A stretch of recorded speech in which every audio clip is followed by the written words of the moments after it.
Muito antes dos europeus chegarem nas Américas e até mesmo antes de existirem os inúmeros povos indígenas atuais, outros humanos já tiveram pisado e habitado essa terra de Veracruz, ou mãe terra para os nossos índios.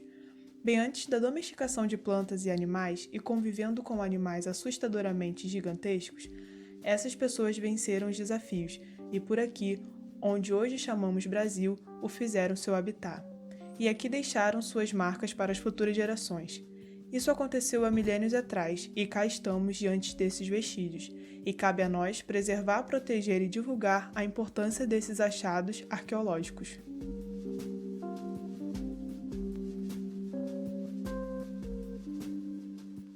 Luzia foi o nome dado a um fóssil humano de uma mulher, encontrado em uma caverna na região próxima de Lagoa Santa, em Minas Gerais. Mas ali não havia apenas esse vestígio humano, pois muitas outras pessoas viveram por ali e deixaram suas marcas. Por isso que nós podemos falar que o povo de Luzia eram as pessoas que compartilhavam as mesmas características, tanto físicas quanto culturais. O fóssil de Luzia tem aproximadamente 12 mil anos, datação essa obtida através do famoso carbono 14, um método de datação muito importante para a arqueologia. Se o fóssil apresenta essa data, com certeza podemos estender a presença humana na região, para períodos um pouco mais remotos, pois se encontramos esses vestígios, isso mostra que eles já estavam estabelecidos e adaptados àquela região. As datações encontradas relacionadas ao povo de Luzia colocam eles entre a faixa de 12 mil até 8 mil anos atrás, onde desde os crânios desenterrados por Peter Lund aos encontrados pela missão franco-brasileira e outros 30 exumados por Walter Neves, a morfologia craniana pertencem à mesma.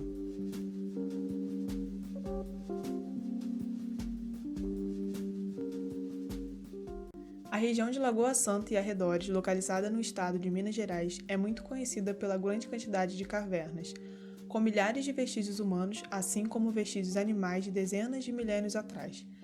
E se nós estamos falando de datas que remontam a mais de 10 mil anos atrás, é preciso ter em mente que aquele ambiente e paisagem talvez fosse um pouco, ou até mesmo muito diferente do que é hoje, com clima e ecologia distintas da que vemos atualmente. E isso faz toda a diferença para compreendermos a vida e cotidiano daquelas pessoas. Mas e de onde vieram essas pessoas? A resposta mais aceita é que elas vinham do Estreito de Bering, um pedacinho de terra minúscula que ligava a América à Ásia, e que ficou imerso na Era do Gelo, permitindo a passagem humana por lá, o que não deve ter sido nada fácil. Mas o que é essa muralha de gelo que quase intransponível para o bando de sapiens determinados, não é? Porém, há também quem diga que essas pessoas vieram diretamente da África ou até mesmo da Austrália, numa jornada transoceânica, o que é, segundo o pesquisador Walter Neves, um mito.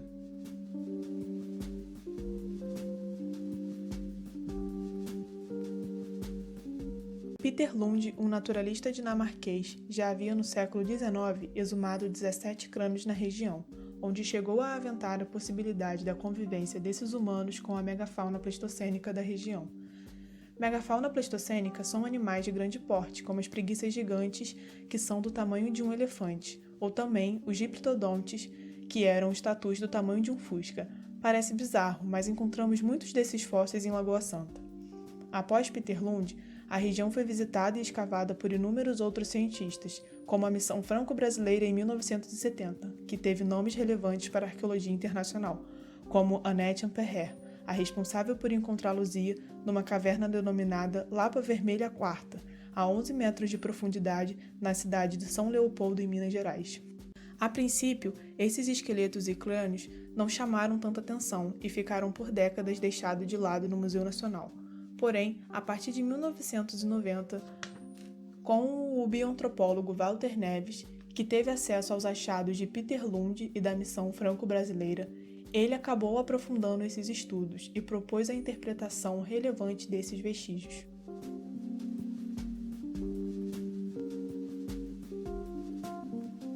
E essa interpretação traz de volta a questão da morfologia craniana, ou seja, a forma e detalhes do crânio são visivelmente diferentes dos povos atuais que os europeus encontraram quando chegaram aqui. Desde meados do século XIX, essas características já haviam chamado a atenção de inúmeros pesquisadores, e de novo Peter Lund, um nome bem conhecido da paleontologia brasileira, foi um dos primeiros a notar essas características. denominadas pelos bioantropólogos como prognatismo, que são traços típicos dos povos do continente africano.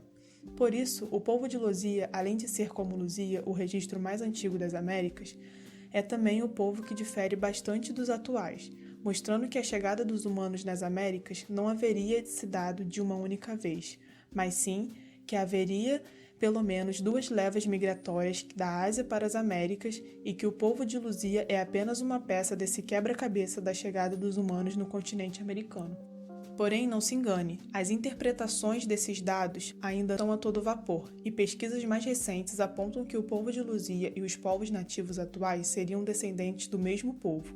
Assim, a reconstituição facial que deu ao crânio de Luzia em 1992 traços negroides, hoje, na mãos de pesquisadores, elas ganham traços genéricos. E isso nos diz que a diferenciação dessa morfologia não veio de fora do continente americano, mas teria ocorrido aqui mesmo nas Américas, ou seja, tanto os nossos índios atuais de olhinhos puxados quanto o povo de Luzia, com uma morfologia diferente, teriam surgido de uma mesma leva migratória para sua chegada nas Américas.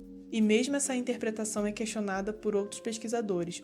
O que podemos afirmar, então, é que essa história ainda não acabou, e as disputas acadêmicas em torno de Luzia e seu povo ainda vão nos fornecer muitas informações acerca do passado e da chegada do homem nas Américas.